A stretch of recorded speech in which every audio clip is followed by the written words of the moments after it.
qui avait fait 46 morts à la fin du mois de mars. Un bateau de l'armée sud-coréenne avait coulé à pic après avoir été touché par une torpille. D'après le rapport d'enquête sorti aujourd'hui, la torpille aurait été tirée par un sous-marin nord-coréen. Le régime nord-coréen a qualifié cette accusation de pure affabulation.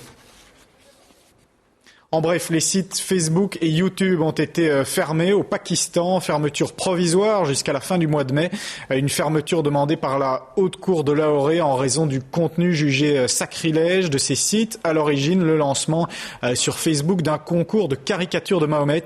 Les dessins ont aussi été diffusés sur YouTube, un concours virtuel qui a donné lieu à des manifestations de protestation bien réelles, celle-là. En sport, le grand déballage de Floyd Landis, le cycliste américain vainqueur mais déclassé du Tour de France 2006 pour dopage, a avoué avoir utilisé des substances dopantes pendant presque toute sa carrière.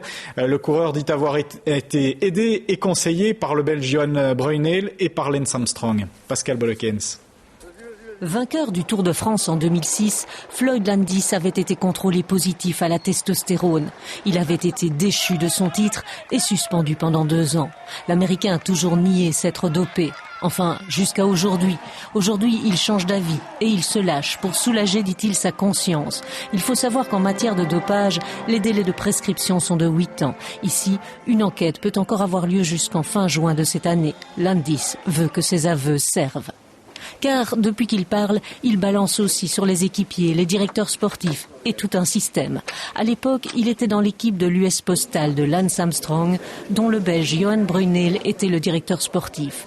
Landis les accable en expliquant que le dopage était systématique. EPO, mais aussi transfusion sanguine. Idem pour l'équipe Phonak avec laquelle il a gagné le Tour de France en 2006. Landis prétend que les directeurs étaient au courant de son lourd passé.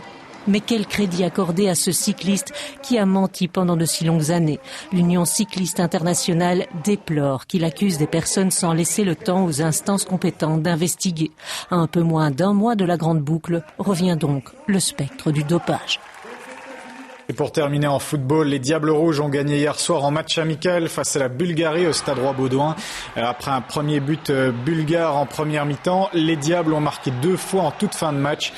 Christophe Lepoint a inscrit un but pour sa toute première sélection et Vincent Kompany a lui inscrit son premier but en équipe nationale dans les arrêts de jeu. 2-1, donc score final. Prochain match des Diables le 11 août en Finlande.